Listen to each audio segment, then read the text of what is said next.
that is one dope ass episodes of Riverdale. I just want to show you guys something really cool. Look at this. So that is the Betty and Veronica books that I got last year during Free Comic Book Day. Yeah, look at this cover. It's really cool.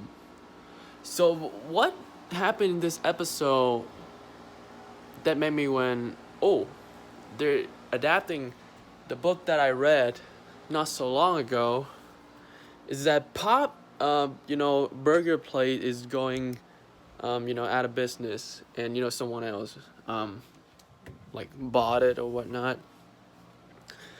And this person like bought it anonymously, and Betty's all like, oh my god, this is Veronica's dad. But they had a little twist to it, because in this book, Veronica's dad, he bought Pop Place, and Veronica is actually in on that. But in the TV show, and I'm glad they're going on a different route. Turn out he didn't buy it, or he said he didn't buy it. Who knows what is gonna happen in the future? But Veronica didn't know anything about it. Got all mad and blah blah blah. But I thought it was really nice how they are adapting the book that I read. So that was cool. Again, with the murder mystery, I have some more sort of theories in my head of who this masked killer is. But again, it's way too soon, so I'm not gonna say it now. But just some speculation. So Miss Grundy's dead. That's kind of sad because I like her. She's cool. She's pretty cool. And it's like this episode really shows Archie as a really difficult place, and how he's dealing with all this. He asked Reggie, who's apparently been recast, for some drugs that would make him stay awake. He bought this like gun from the Boy Scout guy. Like Archie is really going kind of crazy in this episode, and for good reason. Like his dad just got shot, almost died. Jughead's dad is gonna do 20 years and whatnot. And then Miss Grundy, who he was in love with during season 1, is killed. So yeah, and the actor, I think his name KJ Apa, he did really good jobs in this episode. Like this guy, he's really good actor, and and he really saw the performance this performance well. And everybody else did a great job.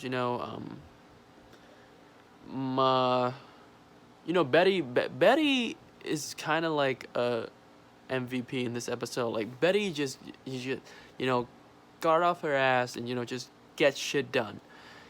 Like she saw something that she doesn't like. Oh, Pop, your place is going out of business, or my boyfriend, Jughead, your dad is gonna do 20 years. I'm gonna do something about it, and it's very effective. She got her tactic, and just going about it in a really smart yet really reckless, badass sort of way. And I really like Betty in this episode.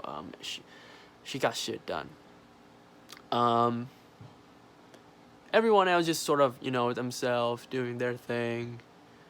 The scene at Pop Place in the end, I thought was kind of sweet. How they're doing a little retro thing for him.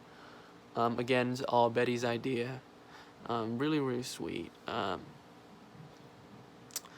And I'm gonna say this about this Riverdale series, that I feel like Flash, Arrow, or even Supergirl, or even Legends sort of lacking is that when I watch Riverdale's, I feel like the creators of the show, they invest in the right things. And what I mean by that is everything that they try, attempt, they succeed. And I know this is not like a huge blown CG world, so they probably don't have to spend a lot of money on that. But the stuff that they do spend money on, it felt really smart and really, it felt like a right decision. And I just feel like these superhero shows on the CW has been lacking. Yes, the CW show, they have their target audience, a certain demographic they're trying to, sell their products to. But that is not an excuse to make, bad, cheesy, sappy shows and just put it out there for, teenage girls to enjoy. Because it doesn't matter who's your target audience, is, you have to make good stuff, like, I don't care who you're trying to sell this to, make it good. Like, I've seen movies and TV shows that's made for people that are nothing like me, but when I watch those, even though I don't get the same impact, I still appreciate and to some extent really, really enjoy it. Even though it's not for me, I still enjoy it because the content is good, the product that they make with care, with love, and it turned out great. So you can really use your target audience as an excuse, and I feel like that's what Flash is. Flash this season is going to a shithole because they're just making a really sappy, really unnecessarily romantic shows that and they're just like, oh, because it's a CW show. I don't care, make it a good show. I don't care if it's for 12 years old girl, make it good. All right. And I feel like these superhero shows sort of lacking in that department, and I'm really glad I find that in Riverdale's. Because even though Riverdale is not my kind of show, I still love it because the actor, the director, it just feel like they care. You know what I mean? So yeah, I'm really enjoying this season of Riverdale so far. I love that season 1, and even though it's still really early, episode 2, but really, really solid. Wait, no. Is there? I'm losing track of episodes. I think is this episode 2?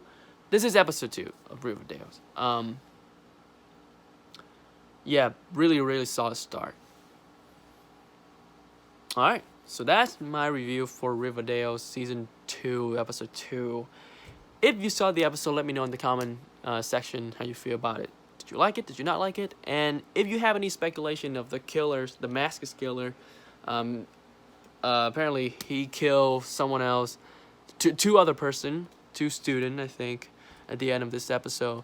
So if you have any speculation of who that person is, let me know in the comment section. I know it's still early, but just for fun, just let me know. And if you like this video, click the like button, subscribe to me if you want to see more review of the CW show and any other shows. Yeah, do that. And with that being said, I'll see you soon. #Riverdale Strong.